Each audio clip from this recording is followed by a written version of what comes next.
Generation. ছোটরা শিখেছে বড়দের কাছ থেকে যে ঠিক কিভাবে ভালোবাসার মানুষকে ভালোবাসতে হবে, আর কিভাবেই বা ভালোবেসে জীবনের সব বাধাকে হাসি মুখে অতিক্রম করা যায়।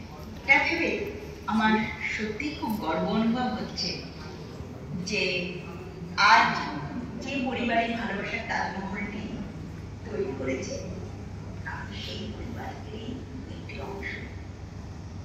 আর সেই পরিবার কোনো অচেনা পরিবার না, সেটা হলো আমার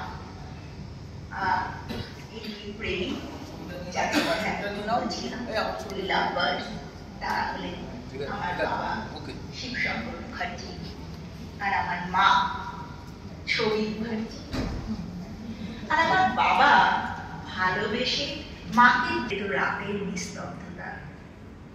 দেখছি বাবাকে ভালোবেসে সংসারের অনেকের অনেক কটূক্তি মা কেমন হাসি মুখে সহ্য করে নিত। আবার ঠিক একইভাবে আমার সব মামাকে নিজের ভাই করে নিয়েছে আমার বাবা।